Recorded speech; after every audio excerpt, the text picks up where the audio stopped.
They had studied American military capacity in careful detail. These German officers who stood in the command rooms of Berlin in 1941, tracing supply lines on maps with confident fingers.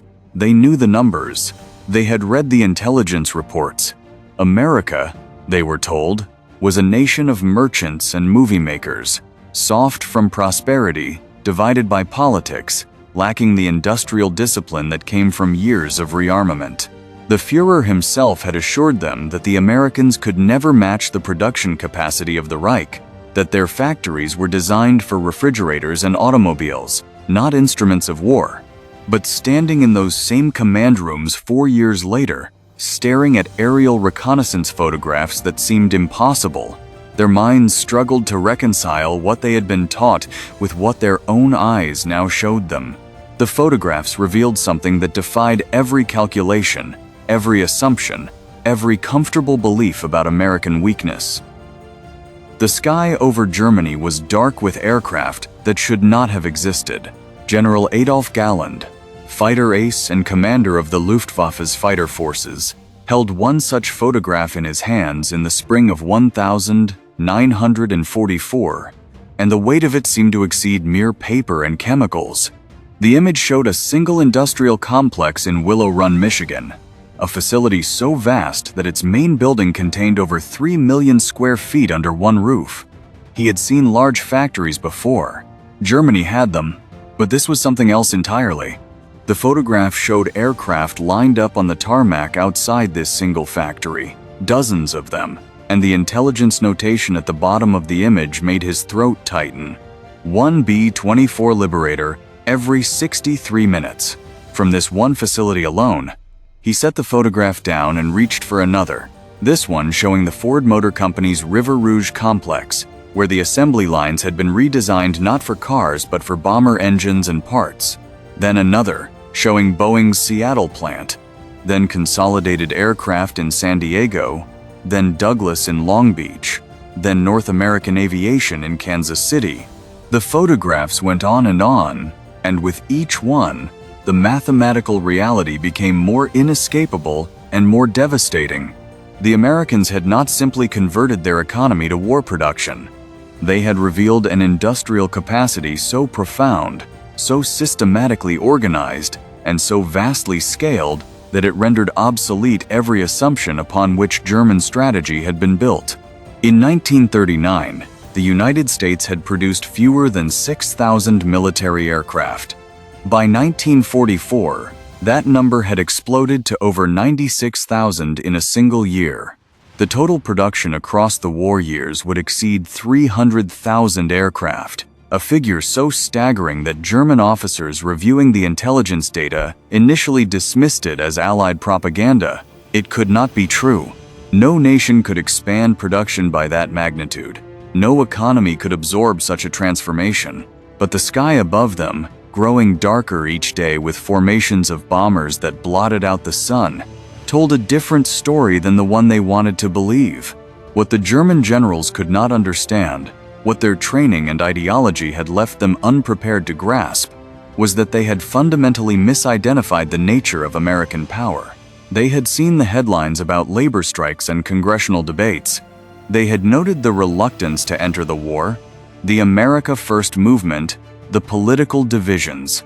They had concluded, as Hitler had concluded, that democracy was weakness, that debate was paralysis, that a nation without forced unity could never marshal the collective will necessary for total war. But they had missed something essential.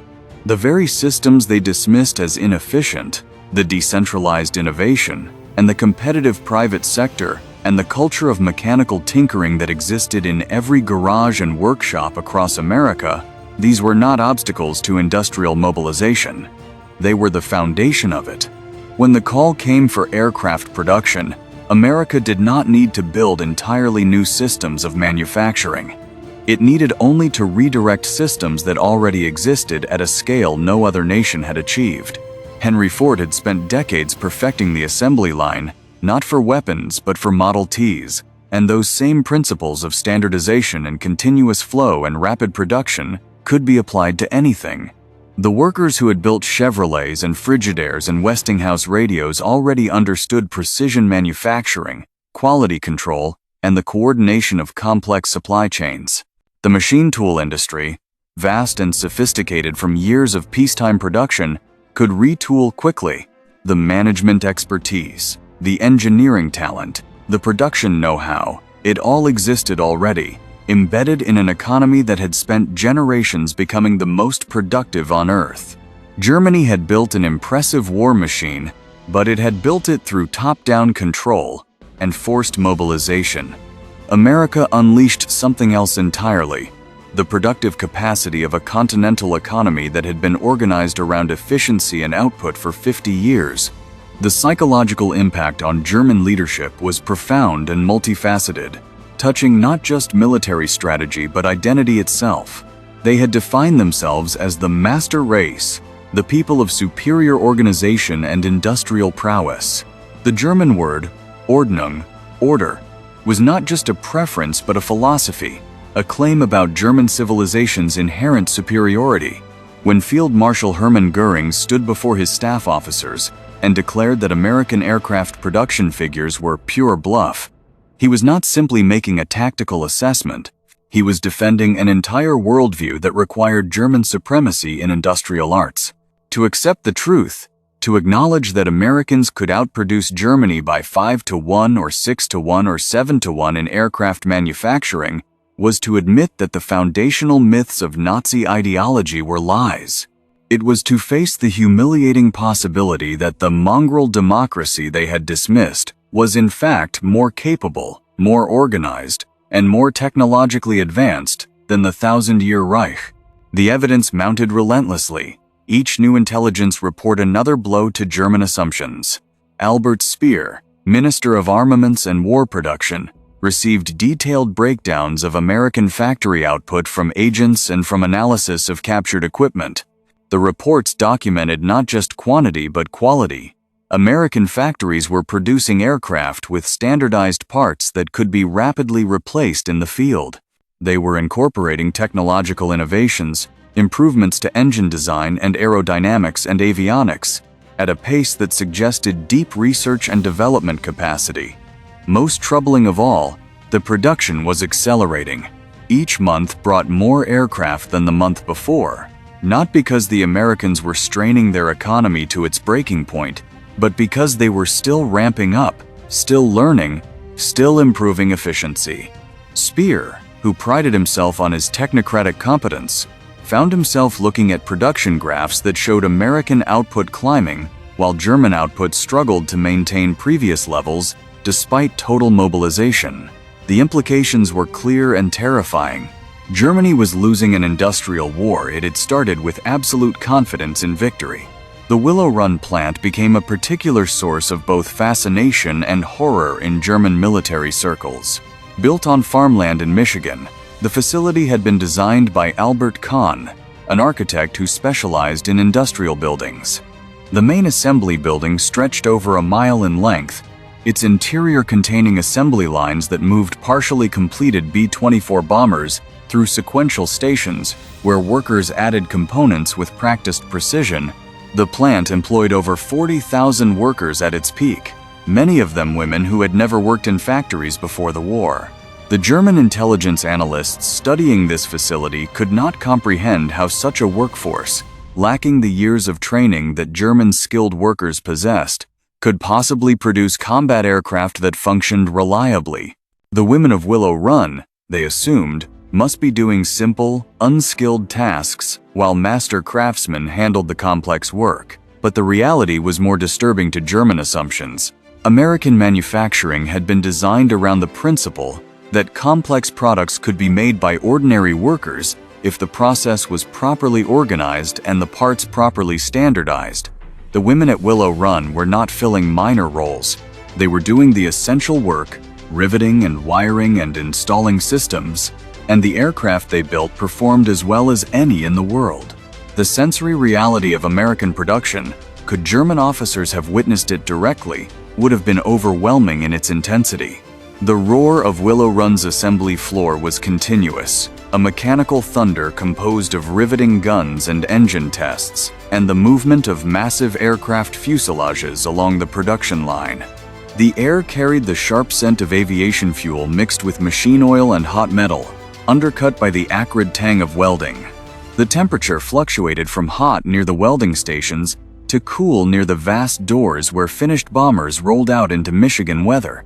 Workers moved with practiced efficiency, no wasted motion, each person knowing their task within a larger choreography that repeated hour after hour, shift after shift, day after day. AB-24 contained over 300,000 parts, yet the system had been organized so that all those parts came together in the right sequence, at the right time, installed by workers who understood their specific role, even if they could not build an entire aircraft alone. This was American manufacturing at its apex, the culmination of decades of innovation in mass production, now turned toward a purpose that no one had imagined when Henry Ford first conceived the assembly line. But the aircraft were only part of the story, and perhaps not even the most important part. German generals studying American industrial capacity gradually came to understand that the aircraft represented merely the visible output of a much deeper transformation. Behind every bomber rolling off the Willow Run line stood a supply chain of extraordinary complexity and scale. Aluminum came from smelters that had expanded production exponentially, powered by hydroelectric dams built across the American West. Rubber came from synthetic production facilities that had been constructed in months after natural rubber supplies from Southeast Asia were cut off. Electronics and instruments came from companies that had previously made consumer radios and appliances. Engines came from automotive plants retooled for aircraft production. The plexiglass for cockpit canopies, the leather for flight suits, the parachute silk, the ammunition, the radios, the navigation equipment, all of it came from a continental economy that had reorganized itself with a speed and thoroughness that seemed impossible to those who believed that only authoritarian control could achieve rapid economic mobilization. There were moments of dark comedy in the German reaction, bitter laughter at the absurdity of their situation. Officers joked grimly about the Ford bombers, as if the very idea of automobiles manufacturers building aircraft was inherently ridiculous. But the laughter was hollow because those Ford bombers were destroying German cities night after night. Some officers convinced themselves that American aircraft must be poorly made, shoddily constructed by untrained workers, ready to fall apart under combat stress. Then they examined captured examples and found manufacturing quality that met or exceeded German standards. The cognitive dissonance was profound. Everything they had been taught about racial superiority and industrial excellence was being contradicted by metal evidence they could touch and measure. They had believed that German engineering was supreme, that German workers were the most skilled, that German organization was the most efficient.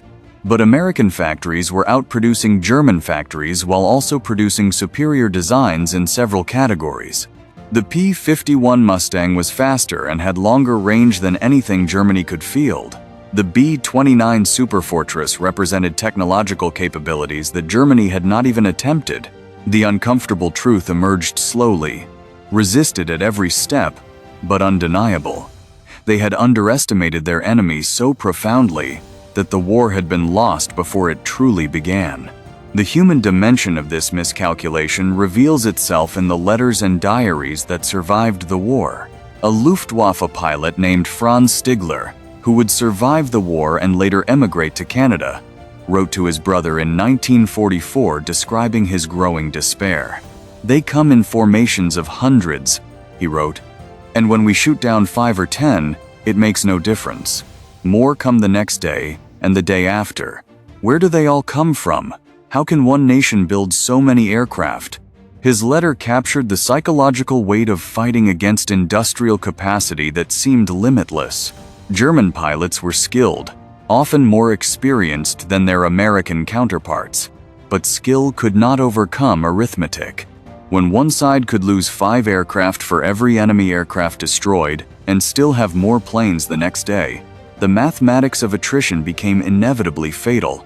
Stigler and pilots like him found themselves flying increasingly desperate missions in aircraft that could not be adequately replaced, burning fuel that was increasingly scarce, protecting cities that were being steadily destroyed, while the American formations kept coming, wave after wave, their numbers never seeming to diminish no matter how many were shot down.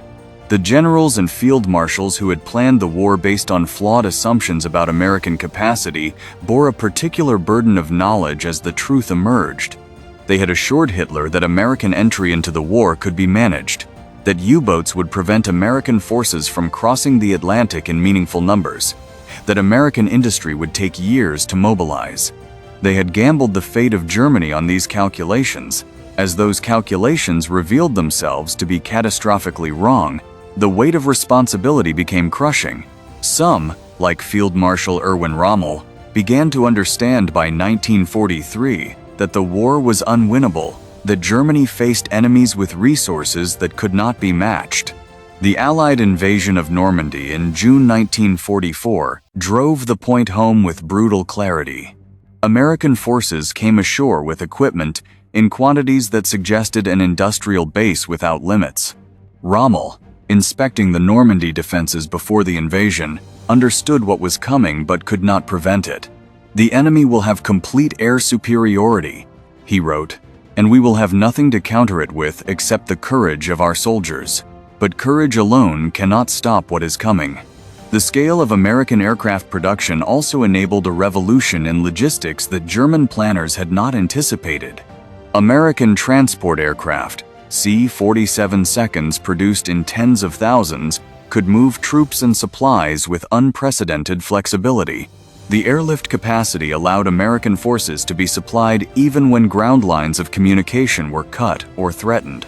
During the Battle of the Bulge in December 1944, surrounded American forces in Bastogne were sustained entirely by air supply, an operation that would have been impossible without the massive production of transport aircraft. German forces, by contrast, struggled with logistics that relied heavily on rail transport vulnerable to air attack and horse-drawn wagons that limited mobility. The asymmetry was not just in the number of weapons but in the entire conception of modern warfare. The Americans had built an air force that could transport, supply, and support ground forces while simultaneously conducting strategic bombing and maintaining air superiority. The Luftwaffe, which had seemed so formidable in 1940, was by 1944 barely functional, unable to contest American air power or protect German cities or support ground forces. The industrial differential had translated directly into battlefield dominance. Inside Germany itself, the psychological impact of American bombing extended far beyond military targets. German civilians who had been told that American industry was weak, that American soldiers were soft, that American democracy was chaotic and ineffective, found themselves living through raids that suggested the opposite. The sound of air raid sirens became a daily reality in German cities, punctuating the rhythms of life with terror and disruption. When American bomber formations appeared overhead, they came in such numbers that the sky seemed to be made of aluminum and vapor trails. The bombing was not random or scattered. It was systematic, overwhelming, the product of industrial capacity directed toward destruction with methodical precision.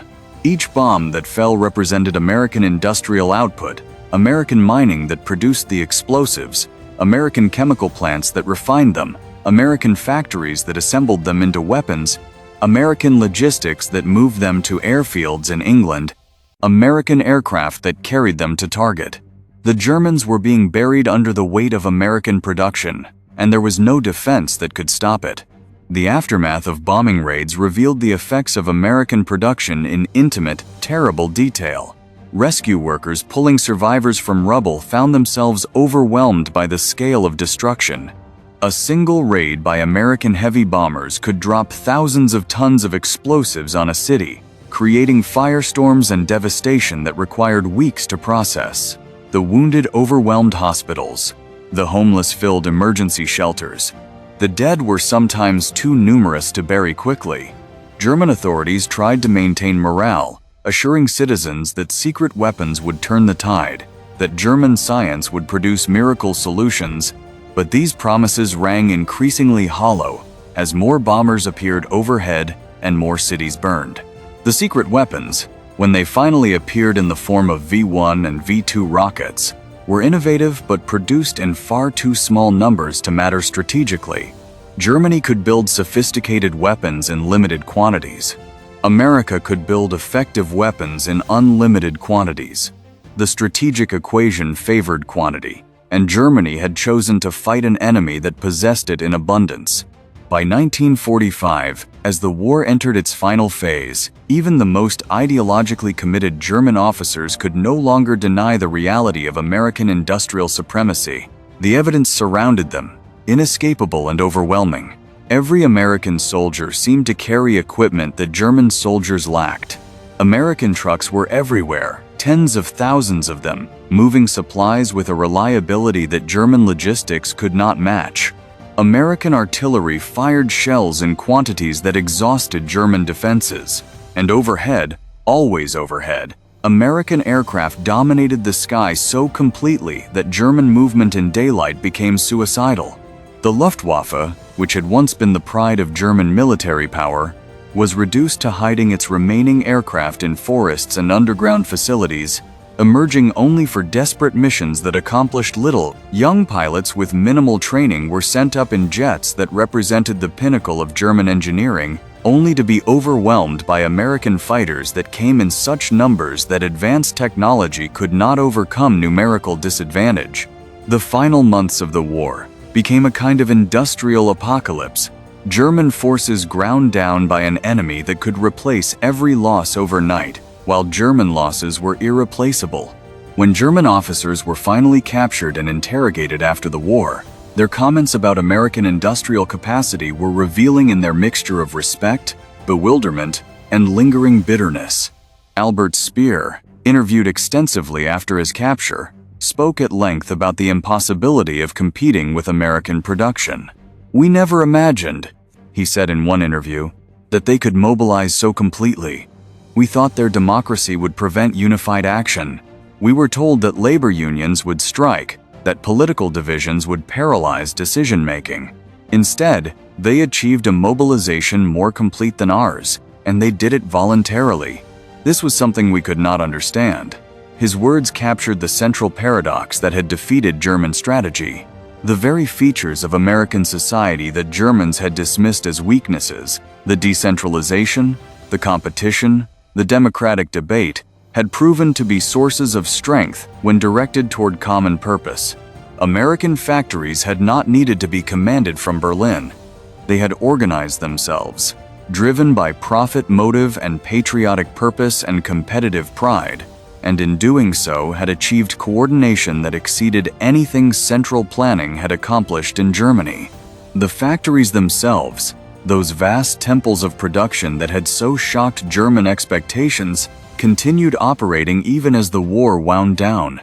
Workers at Willow Run and Boeing and Douglas plants kept assembling aircraft, kept refining processes, kept improving efficiency, because the machinery of American production, once set in motion, possessed tremendous momentum.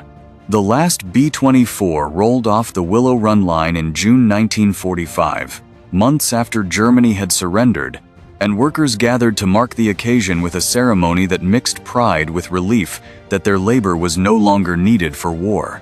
The final production total for that single facility exceeded 18,000 aircraft, each one representing 63 minutes of assembly time, each one a small piece of the larger story of American industrial dominance. The women who had built those aircraft returned to homes and families, many of them forced out of factory work as men returned from overseas, but they carried with them knowledge that would not be forgotten. They had built machines of war with their own hands, had contributed to victory through precision and skill, had proven themselves capable of work that men had claimed was beyond female abilities. The factories had changed them, just as they had changed the nation and changed the world. In the decades after the war, historians and economists would analyze the American industrial mobilization as one of the most significant achievements of the 20th century. The numbers told part of the story. 300,000 aircraft, 86,000 tanks, 200,000 artillery pieces, millions of rifles, billions of rounds of ammunition, all produced in less than 4 years. But numbers alone could not capture the deeper meaning of what had occurred. America had demonstrated that a free society could mobilize as effectively as a totalitarian one, that democracy was not inherently weak or disorganized, that voluntary coordination could match or exceed forced coordination. The lesson was not lost on the world. The Cold War that followed would be in many ways a contest of industrial and technological capacity, with both sides remembering what American factories had accomplished when fully mobilized. The Soviet Union would spend decades trying to match American production capacity, building vast industrial complexes and pouring resources into manufacturing, but never quite achieving the combination of quantity and quality that American industry had demonstrated during the war years. For the German generals who had been so stunned by American productive capacity, the post-war years brought time for reflection on what they had missed and why. Some, in memoirs and interviews, acknowledged that they had been blinded by ideology, that Nazi racial theories had prevented them from accurately assessing American capabilities. Others remained defiant, insisting that Germany had been overwhelmed only by numbers, not by superior skill or organization.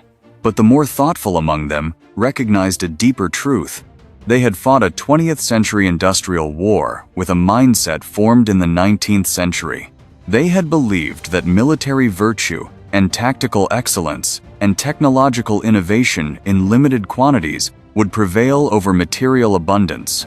They had not understood that modern warfare was fundamentally different, that industrial capacity was not merely a supporting factor but the decisive factor, that the side which could produce more weapons and supply more soldiers and replace more losses would ultimately prevail regardless of tactical brilliance. The American factories, those hidden sources of power that German intelligence had so thoroughly underestimated, had taught a lesson written in aluminum and steel in the bodies of German soldiers who had faced weapons they could not match in quantity.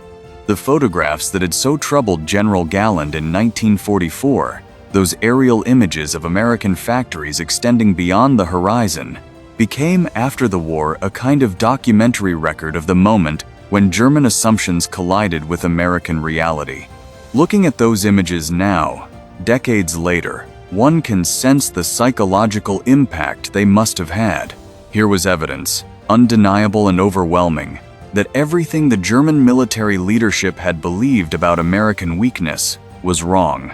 The factories existed, the aircraft existed, the industrial capacity existed, and it existed on a scale that made German production seem almost trivial by comparison. The photographs documented not just factories but the death of an ideology, the visual proof that Nazi theories about racial superiority and American decadence were fantasies that could not survive contact with empirical truth. The cameras did not lie, even when the truth they revealed was unbearable for those who had gambled everything on beliefs that the cameras proved false. There is a photograph from Willow Run taken in 1944 that captures something essential about the story.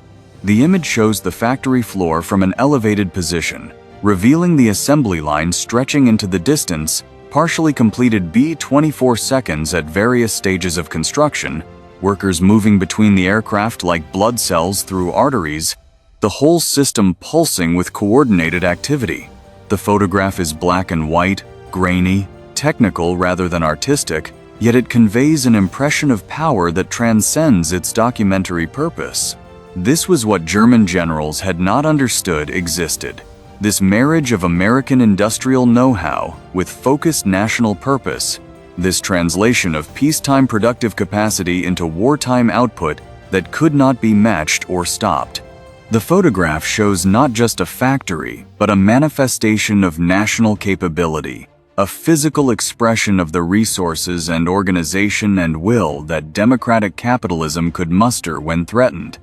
The Germans had dismissed American power because they fundamentally misunderstood its nature and its source, and the photograph documents their error with mechanical precision. The men who had studied those photographs in Berlin, who had tried to understand what they meant for German chances of victory, carried that knowledge with them as the war ground toward its inevitable conclusion. Some died before the end, killed in bombing raids or suicide as Soviet forces approached. Others survived to face trials and imprisonment, their remaining years shadowed by the magnitude of their miscalculation and the consequences it had brought to Germany. They had started a war confident in German superiority, certain that American entry would not matter, convinced that production capacity could not overcome German military excellence. They had been catastrophically, historically wrong, and millions had died because of that error in judgment. The factories that had seemed impossible when glimpsed in reconnaissance photographs had proven real, terribly real, real enough to darken German skies with aircraft that carried destruction on an industrial scale. What they had dismissed as American exaggeration had been, if anything, an underestimate. The hidden factories had not been hidden at all. They had simply been incomprehensible to men whose ideology prevented them from seeing what was plainly visible. In the end, it was not any single element that decided the war, but the cumulative weight of American industrial capacity applied systematically over years. The 300,000 aircraft were part of a larger picture that included ships and tanks and trucks and weapons of every description, all produced in quantities that overwhelmed Axis capacity to resist. The German generals who had been stunned by American factory output were ultimately defeated by it, ground down by an opponent who could lose battles and still win the war because the factories back home kept producing replacement aircraft and training replacement pilots and shipping replacement supplies. The arithmetic was simple and fatal. Germany could not replace its losses. America could replace its losses and still have production capacity left over. That differential, more than any battle or campaign, determined the outcome of the war. The factories were the real secret weapon, more decisive than any experimental technology or tactical innovation, because they represented sustainable capacity that could be maintained year after year, while Germany's capacity steadily diminished. And there were thousands more stories like this, waiting to be remembered.